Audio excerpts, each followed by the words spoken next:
YouTube family, आज हम एक और नई कहानी के साथ आ चुके हैं, जिस कहानी का शीर्षक जाता है शत्रु को कमज़ोर समझने की भूल कभी ना करें। हम क्या करते हैं कि हमारा जो शत्रु होता है हम उसे कमज़ोर समझ लेते हैं, या हमसे वो 4 दिन बोल लेता है तो हम उसको माफ़ कर देते हैं। लेकिन कभी शत्रु को कमज़ोर समझने की गलती मत करो, क्योंकि आप ऐसा समझो कि शत्रु जितना दिखने का भी कमज़ोर है वो उतना ही भारी है। तो चलिए दोस्तों, इस कहानी का प्रारंभ करते हैं। तो यह कहानी शुरू होती है दोस्तों आचार्य चाणक्य की बुद्धिमत्ता और दूरदर्शिता का एक अमर संदेश से। क्या खूब कहा है दोस्तों। आचार्य चाणक्य जो थे, उनकी बुद्धिमत्ता, उनकी दिमागदारी, उनके पास इतना दिमाग था।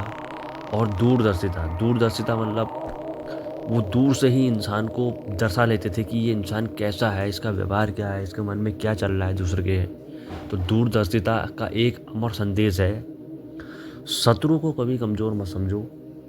अब देखिए दोस्तों, शत्रु को कभी कमज़ोर मत समझो। एक बार चाणक्य ने 2 अलग अलग शत्रुओं का सामना किया। तो अब इस कहानी को हम अपने स्टाइल में पढ़ेंगे दोस्तों, क्या पता आपको मज़ा आए।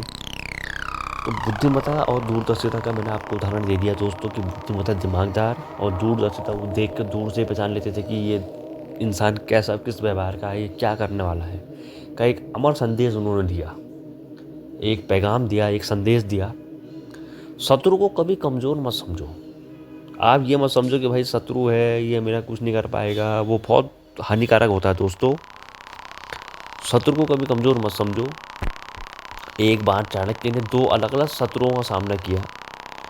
एक बार आचार्य चाणक्य जी ने 2 अलग अलग शत्रुओं का सामना किया। एक बार चाणक्य ने 2 अलग अलग शत्रुओं का सामना किया, और क्या बेहतरीन बात कही उन्होंने। एक बार चाणक्य ने अलग अलग शत्रुओं का सामना किया किया किया एक था एक था मकर, जो साधारण वेशभूषा में दिखने वाला व्यक्ति था। एक का नाम था जिसमें था मकर, या कुछ भी आप कह दो, जो साधारण दिखने वाला व्यक्ति था।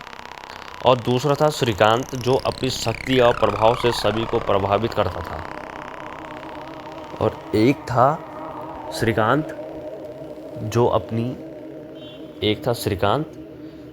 अपनी और दूसरा का नाम था श्रीकांत, ठीक है, जो अपनी शक्ति और प्रभाव से सभी को प्रभावित करता था। अब ये देखिए दोस्तों, जो हमने पहले इंसान की बात करी वो था मकर, वो दिखने में बड़ा अजीब टाइप का लगता था और उसकी भावना भी अंटसंट थी। लेकिन दूसरा जो था श्रीकांत, वो क्या था, दूसरा श्रीकांत जो अपनी शक्ति और प्रभाव से, उसके पास ऐसी शक्तियाँ थी जो अपनी शक्ति और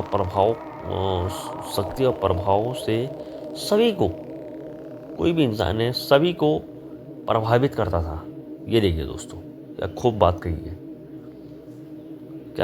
कही है दोस्तों। तो दूसरा जो इंसान था वो अपनी शक्ति के बल पर दूसरों को प्रभावित करता था। मकर को चाणक्य ने नज़रअंदाज किया। ये देखिए दोस्तों, आचार्य चाणक्य तो समझ गए थे, क्योंकि मैंने आपको ऊपर ही एक टॉपिक में बताया था कि बुद्धिमान और दूरदर्शिता थे आचार्य चाणक्य। तो उन्होंने मकर जो व्यक्ति था, मकर को आचार्य चाणक्य ने नज़रअंदाज कर दिया, उसको देख कर अनदेखा कर दिया, ठीक है। पर उसकी छुपी हुई चालाकी ने चाणक्य ने नज़रअंदाज कर दिया, पर उसकी छुपी हुई चालाकी ने चाणक्य को असहज कर दिया। अब ये देखिए दोस्तों, आचार्य चाणक्य तो असहज रह गए कि ऐसा क्या है इसमें, ठीक है दोस्तों। अब हम आगे सुनेंगे। तो नज़रअंदाज किया चाणक्य ने उसे, पर उसकी छुपी हुई चालाकी ने, जो मकर था उसकी छुपी हुई चालाकी ने चाणक्य को असहज कर दिया। जबकि श्रीकांत को चाणक्य ने ज़रूरत से ज़्यादा गंभीरता से ले लिया। ये देखिए दोस्तों, बल्कि मकर की चाणक्य ने उसे असहज कर दिया, चाणक्य ने चाणक्य को असहज कर दिया। जबकि श्रीकांत को चाणक्य ने ज़रूरत से ज़्यादा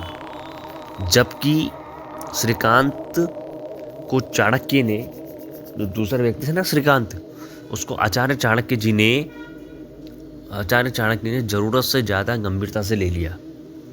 जितना लेना नहीं था उससे ज़्यादा उन्होंने उसके लिए किया, ज़रूरत से ज़्यादा गंभीरता से ले लिया, जिससे चाणक्य थोड़े समय के लिए भ्रमित हुआ, जिससे आचार्य चाणक्य थोड़े समय के लिए भ्रमित हुए, जिससे आचार्य चाणक्य जो थे वो थोड़े से समय के लिए क्या हुए, दहशत में रह गए कि मैंने ऐसा क्या कर दिया, मैंने इसको क्या समझा था और ये क्या निकला। तो थोड़े समय के लिए आचार्य चाणक्य जो थे भ्रमित हुए, लेकिन चाणक्य ने जल्दी ही समझ लिया कि शत्रु की ताकत या कमजोरी। अब देखिए दोस्तों, यहाँ पर कुछ बात कही गई है जो आप ध्यानपूर्वक सुने। तो जो श्रीकांत था, श्रीकांत की चालाकी देख के अचानक भ्रमित हुए, लेकिन चाणक्य ने जल्दी ही समझ लिया।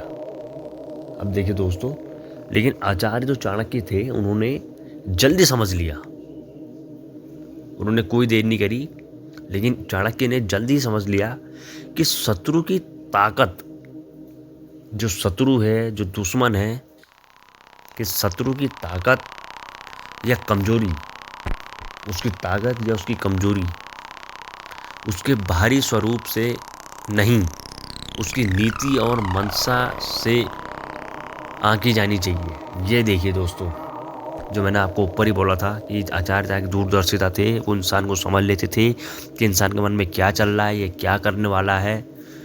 तो कि बहुत विद्वान व्यक्ति थे आचार्य चाणक्य, कोई आम आदमी नहीं थे आचार्य चाणक्य।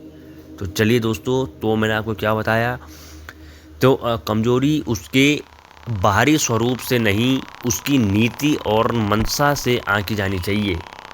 कोई भी दुश्मन है, उसकी चालाकी बाहरी स्वरूप से नहीं, उसके जो बाहर से जो वो दिखता है उससे मत नापो, उसके बाहरी स्वरूप से नहीं, उसकी नीति क्या है, यानी वो क्या सोच रहा है, उसकी नीति और उसकी मंशा, उसका मन क्या है, उसका मन अब क्या करने वाला है। तो उसकी नीति जो वो सोचता है, उसकी नीति और मंशा से आंकी जानी चाहिए, यानी मंशा के मुताबिक उसको जानना चाहिए कि यार हाँ, ये इंसान इस टाइप का है और ये करने वाला है, तो मंशा हो जानी चाहिए, मंशा उसके मन से जानी चाहिए। उसने गुप्तचरों, बुद्धि और समय वृद्ध रणनीति ने दोनों को मात दी।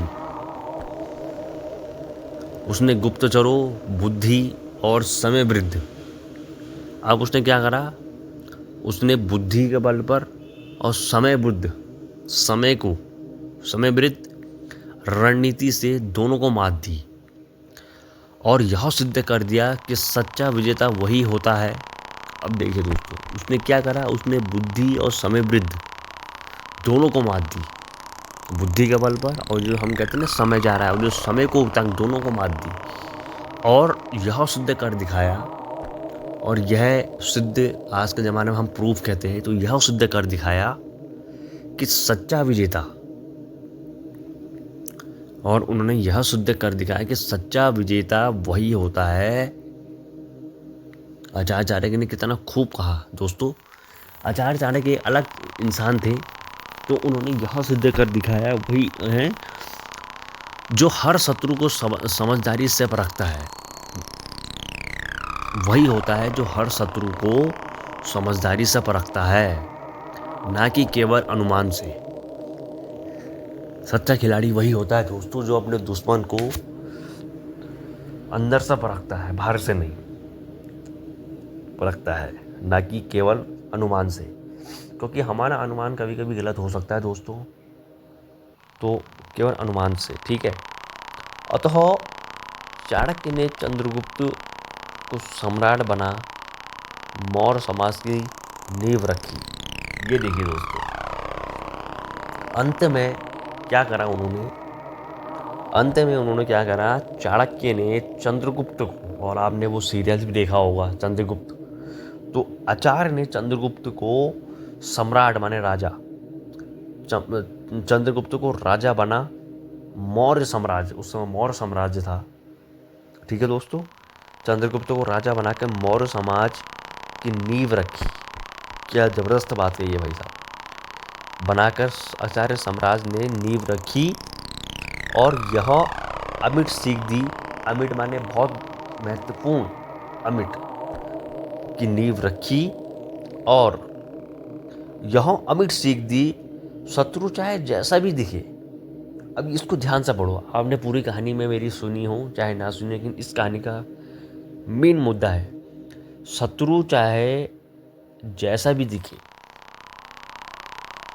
शत्रु चाहे जैसा भी दिखे, उसे हल्के में लेना स्वयं के पतन का पहला कदम होता है। ये देखिए दोस्तों, शत्रु चाहे जैसा भी दिखे, उसे हल्के में लेना स्वयं का पतंग माने मजाक उड़ाना, स्वयं का पतंग का पहला कदम होता है। पतंग तो आप मजाक ले लो, या पतंग माने अपने को उजाड़ना, है ना। स्वयं का पहला पतंग का कदम होता है। तो चलिए दोस्तों, हमारी कहानी का एंड होता है। आप सभी को मेरी कहानी कैसी लगी प्लीज़ फॉलो करें, और इसी टाइप की कहानी हम आपको दूसरे वीडियोस में देंगे। धन्यवाद।